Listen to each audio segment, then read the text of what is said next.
আমরা যখন header setting নিয়ে কাজ করছিলাম লাস্ট ভিডিওতে, তখন কিছু জিনিস বাকি ছিল, ঠিক আছে। খুবই আনফর্চুনেটলি আসলে এই জিনিসগুলো আমি দেখাতে ভুলে গিয়েছিলাম। তো এই ভিডিওতে এই জিনিসগুলো আমি একটু দেখিয়ে দিব আপনাদেরকে। ফার্স্ট হচ্ছে আমরা এই যে মেইন নেবে না, দেখি তো, এই যে হেডার টপ এরিয়া সেটিংয়ে এই দেখুন সার্চ, তারপরে হচ্ছে লাইভ সার্চ, দুইটা জিনিস, একটা হচ্ছে সার্চ আর একটা হচ্ছে লাইভ সার্চ। দুইটা কিন্তু একই জিনিস না, দুইটা ভিন্ন ভিন্ন জিনিস, ঠিক আছে। আমি শুধু বলেছিলাম আপনাদেরকে যে সার্চ আসছে যাচ্ছে, কিন্তু লাইভ সার্চটা প্র্যাকটিক্যালি আমি দেখাই নাই। এই জন্য হয়তো অনেকের কনফিউশন হতে পারে। আমার পরবর্তীতে মনে হয়েছে যে এটা দেখানো উচিত ছিল। তো এই জিনিসটা আমি এখন আপনাদেরকে দেখাবো। আগে আমি দেখি আমাদের সাইডের বর্তমান অবস্থা। বর্তমানে দেখুন এই জায়গায় কোনো সার্চ অপশন নাই। কেন নাই? কারণ সার্চ এটা ডিসেবল করা। আমরা এটা এনাবেল করে দিব, তারপরে সেভ করব। ওকে, এবার যাই আমাদের সাইডে, রিফ্রেশ দেই। এবার দেখুন সার্চ অপশন আসছে। তো আমরা সার্চ বক্সে একটু ক্লিক করি, কোনো কিছু লেখার চেষ্টা করি। যেমন আমি এই জায়গায় লেখলাম আই লাভ। দেখুন যখন কোনো কিছু লিখছি তখন অনেক সময় গুগলে দেখা যায় যে, বা ইউসি ব্রাউজারে বা কোনো ব্রাউজারে দেখবেন, যখন আমরা কোনো কিছু লিখি তখন নিচের দিকে সাজেশন চলে আসে, লাইভ সাজেশন চলে আসে, যে আমার সার্চের উপর ভিত্তি করে অন্যান্য লোকজনও তো সার্চ করেছে এই বিষয়গুলো। তো তাদের সার্চের যে ইনপুটটা আছে সেই ইনপুটটা অটোমেটিক নিচে শো করে, ঠিক আছে। কিন্তু এই জায়গায় দেখুন কোনো কিছু কিন্তু শো করছে না। আমি লিখতেছি কিন্তু কোনো কিছু শো করতেছে না। তার মানে এটা হচ্ছে অর্ডিনারি সার্চ। যেহেতু কোনো কিছু শো করতেছে না, এটা হচ্ছে অর্ডিনারি সার্চ। যদি নিচে অন্যান্য সাজেশন আসতো তাহলে সেটা হতো লাইভ সার্চ।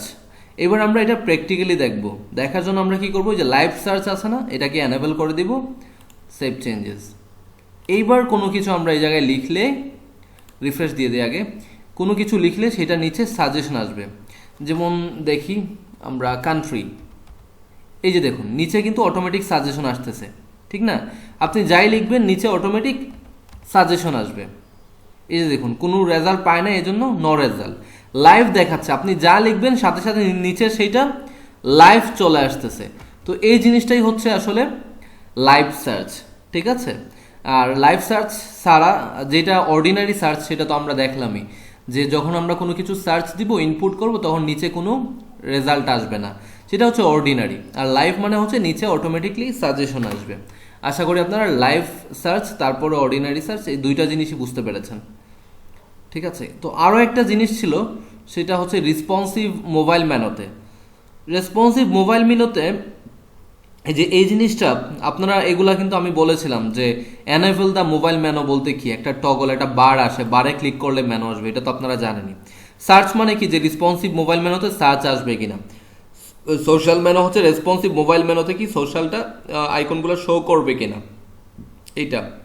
তারপরে এইটা কি, show the top menu items in the mobile menu below the mobile menu items. বলতেছে যে টপ মেনুতে, এই যে টপ মেনুতে যে একটা মেনু আছে, টপ বারে একটা মেনু আছে না, এই যে দেখুন দুইটা আইটেম আছে, অ্যাবাউট আস, কন্ট্যাক্ট আস।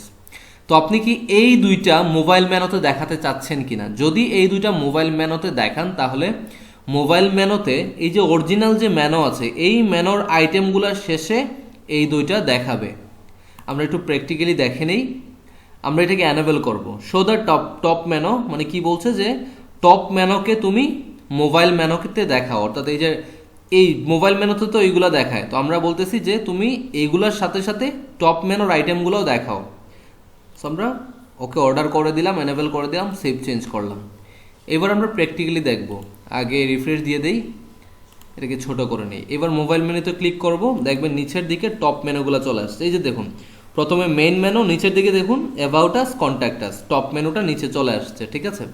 এই যে উপরে দেখুন সোশ্যাল আইকন, আমরা আগে দেখেছিলাম না যে সোশ্যাল আইকন শো করানো যায়, এই যে দেখুন সোশ্যাল আইকন, ঠিক আছে। এই যে দেখুন সার্চ বার, যেহেতু আমরা সার্চ বারটা এনেবল করে দিয়েছি মোবাইল মেনুতে, এই জন্য সার্চ বারটা দেখা যাচ্ছে।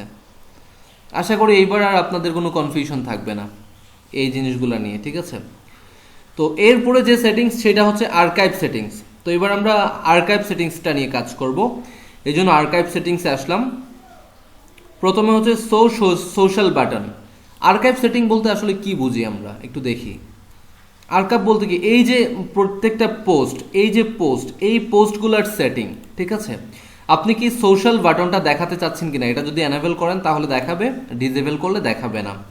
তারপর হচ্ছে অ্যাকসেপ্ট লেন্থ। লেন্থ বলতে কি, এই যে দেখুন এই যে এক একটা পোস্টের এই যে লেখা রিড মোরের আগে, আমি কিন্তু আগেও বলেছিলাম এটা, আমরা আগেও এই সেটিংসটা নিয়ে কাজ করেছিলাম, এই জায়গায় না অন্য কোথাও কাজ করেছিলাম আমি যতটুকু জানি, হয়তো ব্লক সেটিংয়ে কাজ করেছিলাম। এই জিনিসগুলো নিয়ে অলরেডি আমরা ব্লক সেটিংয়ে কাজ করেছি, ঠিক আছে। তো এই জায়গায় আবার দেখাচ্ছে যে এই যে লেন্থ, রিড মোরের আগে একটা আর্টিকেলের যে কিছু অংশ শো করে, এই অংশটা কতটুকু শো করবে, এই জায়গায় কয়টা ওয়ার্ড শো করবে। একটা আর্টিকেলে তো হাজার হাজার ওয়ার্ড থাকে, হাজার হাজার ওয়ার্ডের মধ্যে প্রথম কয়েকটা আর্টিকেল মাত্র এই জায়গায় শো করে, তারপর ব্রেক হয়ে যায়, তারপর নিচে আসে রিড মোড, রিড মোডে ক্লিক করে পুরো আর্টিকেলটা ওপেন হয়। তো রিড মোডের আগে আর্টিকেল কতটুকু শো করবে এটা আমরা এই জায়গা থেকে দেখিয়ে দেব। যেমন 50 দেয়া আছে, আমি যদি এটা 30 দেই, দিয়ে সেভ দেই, তাহলে দেখবেন যে 30 হয়ে যাবে। রিফ্রেশ দিব, দেখুন এখন 30টা ওয়ার্ড হয়ে গেছে, আগে 50টা ওয়ার্ড ছিল, এখন 30টা ওয়ার্ড হয়ে গেছে। আমি আর কাউন্ট করে দেখতেছি না, আপনার কাউন্ট করে দেখে নিন। এই জায়গায় আপনি যতটা ওয়ার্ড দিয়ে দিবেন এই জায়গায় ততটাই ওয়ার্ড শো করবে রিড মোরের আগে। আশা করি বুঝতে পেরেছেন। তারপর হচ্ছে রিভিউ স্কোর। রিভিউ স্কোর বলতে কি, এই যে রিভিউ স্কোর আছে না, এই যে রিভিউ, বিভিন্ন আর্টিকেলের যে রিভিউ স্কোর শো করে, এই স্কোরটা কি আপনি শো করাতে চাচ্ছেন কিনা।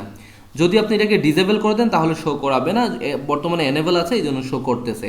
এটা আমরা অলরেডি ব্লক সেটিংয়ে করেছিলাম, ঠিক আছে। আপনারা এগুলো একটা একটা করে টেস্ট করে নিন। অথর মেটা বলতে আমরা জানি কি, অথর মেটা বলতে একটা পোস্ট কে লিখেছে, লেখক সম্বন্ধে দেখাবে, ঠিক আছে, এইটা। তো আপনি এইটা দেখে নিন, এটা আমরা অলরেডি করেছি অন্য একটা সেটিংয়ে, এই জায়গা থেকে আর দেখাচ্ছি না। ডেট মেটাটা কি সেটা আমরা জানি, ক্যাটাগরি মেটাও জানি, কমেন্টস মেটাও জানি, ভিউজ মেটাও জানি আমরা। সো এগুলো নিয়ে আর আলোচনা করবো না। এরপর হচ্ছে default layout settings. Default layout settings বলতে আসলে কি, ডিফল্ট লেআউট বলতে এই যে একটা লেআউট আছে না, এই যে ব্লকগুলো একটার নিচে আরেকটা, এইভাবে একটা লেআউট, এই লেআউটটা হচ্ছে ডিফল্ট লেআউট। এই সেটিংটা আপনি চাইলে লেআউটটা আপনি চেঞ্জ করতে পারবেন। যেমন বর্তমানে এইটা আছে, আপনি চাইলে এইটা দিয়ে দিতে পারেন, অথবা এইটা দিতে পারেন। যেমন আমরা এইটা দিলাম, এইটা দিয়ে যদি সেভ করি তাহলে দেখবেন লেআউটটা কি, এই যে একটা সোজা আর একটা পাশাপাশি আসবে, ঠিক আছে। এই জায়গায় তো একটার নিচে আর একটা, এই জায়গায় পাশাপাশি আসবে, তারপরে নিচে আসবে। ওকে, রিফ্রেশ দিয়ে দেখুন চেঞ্জ হয়ে যাবে। ও সরি, আমরা আবার দেখি তো, চেঞ্জ করেছিলাম তো। This setting will applies on all pages with blog list template. Okay, save changes, এই জায়গায় দেখি তো আচ্ছা একটা জিনিস দেখি আমরা, এটা এইগুলাতে দেখি তো। ও আচ্ছা সরি, এটা আসলে লেআউটগুলা পেজ থেকে সেটিং করা আছে অলরেডি। এই যে লেআউটগুলা, এগুলা কিন্তু পেজ থেকে সেটিং করা, আমরা কিন্তু দেখেছিলাম যে পেজে যে এই যে এডিট পেজ দিয়ে এই লেআউটটা সেট করা যায়, ঠিক না। তো এই পেজ থেকে অলরেডি এটা সেট করা আছে, এই জন্য যদিও আমরা এই জায়গা থেকে চেঞ্জ করে দিচ্ছি লেআউটটা, তারপরেও এটা অ্যাপ্লাইজ হচ্ছে না, ঠিক আছে। এই লেআউটটা চেঞ্জ করতে হলে আমরা এডিট পেজ দিয়ে এডিট পেজ থেকে চেঞ্জ করা লাগবে। এডিট পেজ থেকে কীভাবে করতে হয় সেটা কিন্তু অলরেডি আমরা জানি এবং আমরা দেখেছিও বটে, ঠিক আছে। ওকে, তারপর হচ্ছে আচ্ছা এইগুলো তো একটাও আমরা টেস্ট করলাম না, যে কোনো একটা টেস্ট করে দেখি কি বলেন।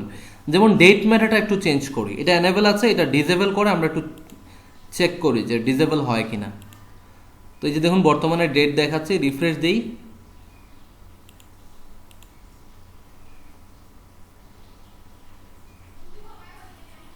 আসলেই তো কনফিউশন, এই জায়গায় তো ডেটটা চেঞ্জ হয়ে যাবার কথা।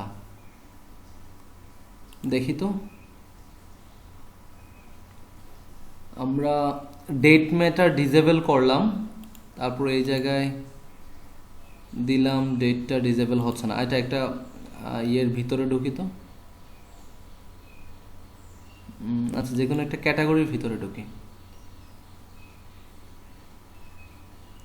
ও আচ্ছা, এনিওয়ে এই জায়গায় একটা জিনিস কনফিউশন আছে, আমরা একটা জিনিস দেখে নিই আগে।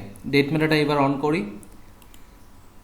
কিছু কিছু জিনিস সমস্যার সৃষ্টি হবে, আমরা বুঝতে পারবো না, এই জিনিসগুলো আমরা চেষ্টা করবো, একটা একটা করে দেখবো, প্রবলেম সলিউশন করবো, তাহলে শেখা হবে। রিফ্রেশ করি। আচ্ছা যাই হোক, এই যে এই জায়গায় যে সেটিংগুলা, আবার দেখি, এই যে সেটিংগুলা এটা হোম পেজের জন্য না, ঠিক আছে। এটা হচ্ছে বিভিন্ন ক্যাটাগরি পেজের জন্য। আবারও বলি, এই সেটিংগুলো সব কিছু হোম পেজের জন্য না।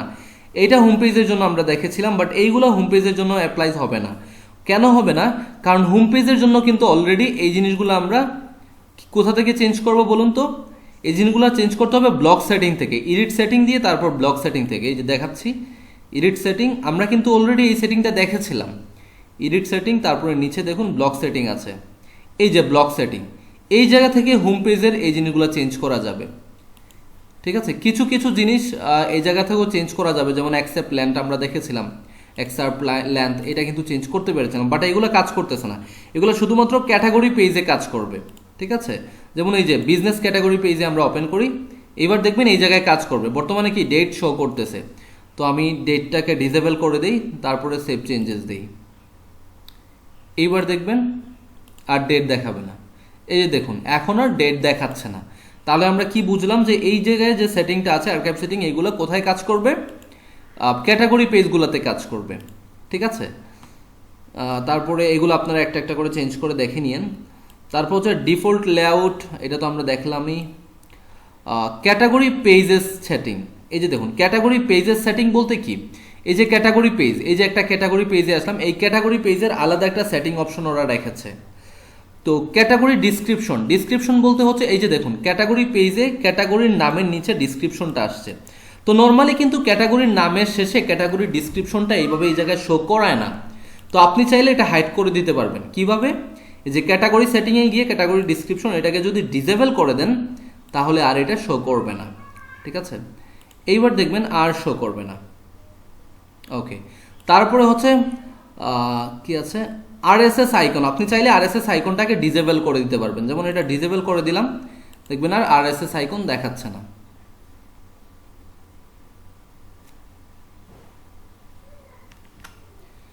ওকে, রিফ্রেশ দিয়ে দেখি, দেখুন আরএসএস আইকন আর দেখাচ্ছে না। ঠিক আছে, তো আমরা আবার যাই ক্যাটাগরি পেজে, আরএসএস আইকনটা আবার ওপেন করে দেই। ওকে, তারপর হচ্ছে ডিফল্ট লেআউট। আচ্ছা, এই জায়গায় যে ডিফল্ট লেআউট, এটা চেঞ্জ করে দেখি তো এইটা লেআউটটা আসে কিনা। বর্তমানে একটা নিচে আরেকটা আছে, এইটা দিয়ে দেখি আমরা, অথবা এই যে এইটা দিয়ে দেখি যে চেঞ্জ হয় কিনা। দেখুন লেআউটটা কিন্তু চেঞ্জ হচ্ছে, আমরা যখনই লেআউট চেঞ্জ করলাম তখনই লেআউটটা চেঞ্জ হয়ে যাচ্ছে। ঠিক আছে, তো যাই হোক আবার আমরা আগের লেআউটটাই নিয়ে আসবো। আচ্ছা দেখি তো আমরা এইগুলা কোনোটা আসে কিনা, এইটা আসে কিনা,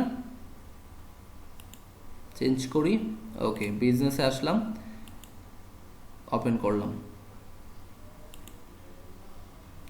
ওকে, চেঞ্জ করলে বারবার একই জিনিস আসতেছে, একটা শুধুমাত্র, মানে এইটার মানে কি, একটার নিচে আরেকটা, মানে একটা কমপ্লিট পোস্ট শো করবে, তারপর নিচে আরেকটা কমপ্লিট পোস্ট শো করবে। যেহেতু এটাতে একটাই পোস্ট আছে এই জন্য একটা শো করতেছে। ওকে, আমরা আবার কেটে দিব, এটা ডিফল্ট যেটা আছে এটাই দিয়ে দিব। নর্মালি ক্যাটাগরি পেজের যে স্টাইলগুলো থাকে এগুলা আসলে সব থিমে একসাথে চেঞ্জ করা যায় না, যদিও এই জায়গায় অপশন থাকে, বাট এগুলো সবসময় কাজ করে না। ঠিক আছে,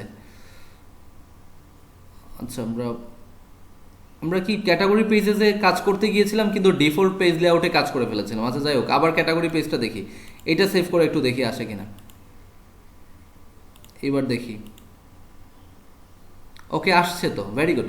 এই যে ক্যাটাগরি পেজের দেখুন সেটিংগুলো চেঞ্জ হচ্ছে, এই যে দেখুন দুইটা আসতেছে। আমরা দুইটা এই জায়গা থেকে সেভ করলাম, দুইটা কোথায়, ট্যাব সেটিং কই, এই যে ক্যাটাগরি পেজ দুইটা দিয়েছিলাম, এইটা মানে পাশাপাশি আসবে, এটা পাশাপাশি আসতেছে। তো একটা জিনিস আমি ক্লিয়ার করি যে কাজ করার সময় যদিও আমরা একটা যখন থিম দিয়ে ওয়েবসাইট তৈরি করি, তখন কিন্তু থিমের সকল অপশন নিয়ে আমাদের কাজ করতে হয় না, সকল অপশন নিয়ে কাজ করতে হয় না। এই জন্য হয় কি, এই জিনিসগুলো আমাদের মুখস্থ থাকে না বা সবসময় মাথায় থাকে না, বাট দেখলে একটা একটা করে ট্রাই করে মনে হয় যে হ্যাঁ এটা তো এইটা। এই জন্য আমি যখন আপনাদেরকে এই যে টিউটোরিয়ালটা তৈরি করতেছি, আমি কিন্তু আগে এগুলো দেখে আসিনি, মানে টিউটোরিয়াল তৈরি করার আগে কিন্তু আমি এগুলো দেখি নাই। আমিও আপনাদের মতো হঠাৎ করে সরাসরি টিউটোরিয়াল তৈরি করতে আসছি। আমি কেন আগে দেখি নাই, আমি যদি আগে দেখতাম তাহলে সরাসরি আপনাদেরকে একটার পর একটা জিনিস বলে যাইতাম। ঠিক আছে, কিন্তু আমি দেখি নাই, যাতে করে আমি যদি প্রবলেমে পড়ি তাহলে সেটা সলভ করব। এতে হবে কি, আপনাদেরও ভিতরেও একটা সলভ করার টেন্ডেন্সি আসবে। আমি যত আটকাবো আপনারাও তত বেশি আটকাবেন এবং তত বেশি সলভ করবেন, কারণ প্রবলেমটা ক্রিয়েট করা লাগবে। আমি যদি শুধু একদম মুখস্থ বলে যাই এটা করলে এটা হবে, এটা করলে এটা হবে, তাহলে কিন্তু হবে না, ঠিক না? যাই হোক, তো একটা জিনিস আপনাদের মনে প্রশ্ন আসতে পারে যে ভাইয়া আপনি বলছেন যে সব অপশন লাগে না, তাহলে কেন আমাকে সব অপশনগুলো দেখাচ্ছেন? আমি দেখাচ্ছি কারণ কখনো যদিও লাগে না, তারপরেও আপনাদের সব কিছু জানা উচিত। কেন জানা উচিত? কারণ যদি কখনো ক্লায়েন্ট কোনো কিছু চেঞ্জ করতে বলে, তখন যাতে করে টাস করে আপনি চেঞ্জ করতে পারেন ইনস্ট্যান্টলি, আপনার যাতে খুঁজতে না হয়, এই জন্য দেখাচ্ছি, যাতে আপনার মাথায় থাকে হ্যাঁ এটা তো এই জায়গায় আছে। যেমন ক্যাটাগরি পেজের যে স্টাইলটা আছে, আপনাকে ক্লায়েন্ট বলল যে এই স্টাইলটা না, আমাকে এই স্টাইলটা দাও, মানে ও বলল কি, সে তো আর স্টাইলটা দেখে নাই, সে তো আর বুঝবে না, সে বলবে যে আচ্ছা পোস্টগুলো নিচে নিচে না দিয়ে তুমি পাশাপাশি দাও। তো আপনি যদি এই অপশনগুলো না জানেন, তাহলে কিন্তু আপনি মাথায় আসবেন, আপনি খুঁজতে থাকবেন শুধু যে কোথায় আছে, পাশাপাশি কিভাবে নিব। কিন্তু আপনার যদি মাথায় থাকে যে থিম অপশনে গিয়ে, থিম সেটিংয়ে গিয়ে আমি এই জায়গায় পাশাপাশি করার একটা অপশন আছে, ওই জায়গাতে করতে পারবো, তাহলে আপনি ইনস্ট্যান্টলি এটা করতে পারবেন। এই জন্য আসলে এই সব কিছু দেখাচ্ছি, ঠিক আছে। তো এরপরে হচ্ছে টাগ পেজ সেটিং, ঠিক আছে। ট্যাগ পেজ ডিসক্রিপশন, তারপরে RSS setting. Tag page setting আমাদের কিন্তু বর্তমানে কোনো ট্যাগ পেজ নেই, ঠিক আছে, কোনো ট্যাগ পেজ নেই। সো এটা দেখাটাও আমার এত ইম্পর্টেন্ট মনে হচ্ছে না। ট্যাগ পেজ বলতে কি, আপনি চাইলে এই জায়গায় যে ক্যাটাগরি পেজ আছে, এইভাবে কিন্তু ট্যাগ ভিত্তিক পেজ ক্রিয়েট করা যায়, ঠিক আছে। এটা আমি অন্য এক সময় দেখাবো। আমার কিন্তু কখনো এখন অবধি ট্যাগ ভিত্তিক কোনো পেজ ক্রিয়েট করা লাগে নাই। তো আপনি চাইলে ট্যাগ ভিত্তিক পেজ ক্রিয়েট করতে পারবেন, ঠিক আছে। ট্যাগ ওয়াইজ এই জায়গায় শো করাতে পারবেন, ট্যাগ ওয়াইজ এই জায়গায় শো করাতে পারবেন, এবং সেইটাকে সেই পেজের সেটিংসটা এই জায়গা থেকে করতে হয়। তো এটা নর্মালি সকল থিমে থাকেও না, সইফা থিমে এক্সট্রা হিসাবে রেখেছে, এই আর কি। ওকে, এরপর হচ্ছে author page setting. Author page বলতে কি, অথর পেজটা আপনাদেরকে দেখাচ্ছি, আমি একটু নিচে যাই। যেমন একটা পোস্ট ওপেন করি, এই যে একটা পোস্ট ওপেন করলাম, এই পোস্টের অথরকে, আচ্ছা অথর দেখাচ্ছে না কারণ আমি অথরটা ডিলিট করে রেখেছি। আচ্ছা এক কাজ করে আমরা হোম পেজে যাই, হোম পেজে গেলে হয়তো অথর দেখাবে। এই যে দেখুন অথর দেখাচ্ছে। তো অথরে ক্লিক করলে, অথরের নামে ক্লিক করলে তার সকল পেজ দেখাচ্ছে, দেখুন এই অথরের সকল পোস্ট দেখাচ্ছে।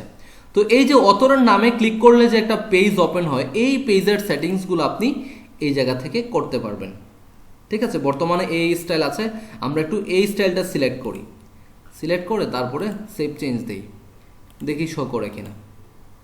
এই যে দেখুন অথর পেজে স্টাইল চেঞ্জ হয়ে গেছে। তারপরে কি আছে অথর পেজে, আর কি আছে, অথর বায়ো, অথর সম্বন্ধে যদি কোনো ইনফরমেশন থাকে সেটা শো করবে কিনা। তো বর্তমানে এই যে দেখুন অথর সম্বন্ধে কোনো ইনফরমেশন এই জায়গায় নাই, শুধু নামটাই আছে। কিন্তু আপনি চাইলে অথরের ইনফরমেশন এই জায়গায় দিতে পারবেন। তো অথর কিভাবে ক্রিয়েট করতে হয়, অথরের ইনফরমেশন কিভাবে দিতে হয়, এই ভিডিও শেষের দিকে আমি এই জিনিসটা দেখাবো। অথর ক্রিয়েশনটা আমার আগেই দেখানোর কথা ছিল, যাই হোক দেখায়নি, নো প্রবলেম। আমি এই ভিডিও শেষেই অথর কিভাবে ক্রিয়েট করতে হয় এই জিনিসটা আপনাদেরকে দেখাবো, ঠিক আছে। তারপরে হচ্ছে ওকে লেআউট দেখলাম। Search page settings. Search page setting বলতে কি, আপনি যদি কোনো কিছু সার্চ দেন এই জায়গায় কোনো কিছু লিখে, তাহলে যে পেজটা আসবে, যেমন কোনো কিছু আপনি পাইলেন, যেমন আমি এই জায়গায় কান্ট্রি লিখলাম, এই যে যেমন এটা লিখলাম, তো ভিউ অল সার্চে ক্লিক করলাম, তাহলে কি হবে, এই যে সার্চ একটা পেজ আসলো, ঠিক না। এই সার্চ পেজের সেটিংস, ভিউ অল দেওয়ার সাথে সাথে যে একটা পেজ আসলো, এই পেজের সেটিংসটা আপনি এই জায়গা থেকে করতে পারবেন, ঠিক আছে। আশা করি বুঝতে পারছেন, এই লেআউটগুলো আপনারা নিজেরাই চেঞ্জ করতে পারবেন। তো যা বলেছিলাম যে এই ভিডিও শেষে আমি অথর কীভাবে ক্রিয়েট করতে হয় এই জিনিসটা দেখাবো, এখনই দেখাবো। আর্কাইভ সেটিং তো আমাদের শেষই, এবার অথর ক্রিয়েশনটা আমি এই ফাঁকে দেখিয়ে নেই।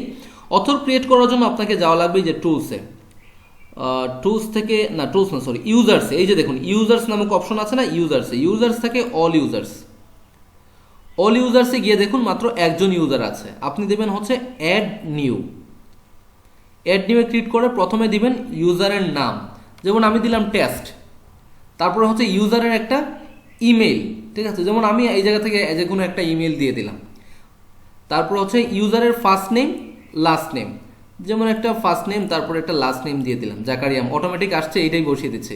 তারপর হচ্ছে ইউজারের যদি কোনো ওয়েবসাইট থাকে সেটা দিতে পারবেন। তাহলে তারপর হচ্ছে শো পাসওয়ার্ড, এই জায়গা থেকে আপনি একটা পাসওয়ার্ড দিবেন ইউজারের জন্য। এই জায়গায় ওরা ডিফল্টভাবে একটা পাসওয়ার্ড দিচ্ছে, আপনি চাইলে এটা ব্যবহার করতে পারেন, অথবা এটা কেটে দিয়ে আপনার ইচ্ছা মতো একটা পাসওয়ার্ড ব্যবহার করতে পারবেন। তারপরে হচ্ছে send the new user an email about their content, অর্থাৎ যে ইউজার আপনি অ্যাড করতেছেন সেই ইউজারকে কি কোনো মেল পাঠাতে যাচ্ছেন যে তোমার নামে এই ওয়েবসাইটে একটা ইউজার আইডি ক্রিয়েট করা হয়েছে, এই হচ্ছে তোমার ইউজার আইডি, এই হচ্ছে তোমার পাসওয়ার্ড, এরকম কোনো ইমেল কি তাকে পাঠাতে চাচ্ছেন কিনা। যদি চান তাহলে এটা এনেবল থাকবে, যদি না চান তাহলে এটা ডিসেবল করে দিবেন, ঠিক আছে। ওকে, এটা ডিসেবলই থাক। তারপর হচ্ছে সাবস্ক্রাইবার, তারপর হচ্ছে রুল। রুল বলতে কি, যে ইউজার অ্যাড করলেন এই ইউজার আসলে কি, এই ইউজার আপনার ওয়েবসাইটে কি ভূমিকা পালন করবে এটা আপনি এই জায়গা থেকে সিলেক্ট করে দেবেন। সাবস্ক্রাইবার বলতে সে নর্মাল সাবস্ক্রাইবার হিসাবে থাকবে। কন্ট্রিবিউটর মানে কি, সে কন্ট্রিবিউট করবে।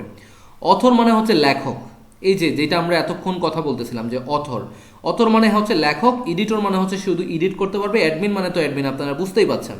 তো অথর যেটা নিয়ে আমরা কথা বলতেছিলাম যে অথর কিভাবে ক্রিয়েট করতে হয়, অথর ক্রিয়েট করার জন্য আমরা এই জায়গায় জাস্ট অথর সিলেক্ট করব, তারপর হচ্ছে অ্যাড নিউ ইউজারে ক্রিয়েট করব।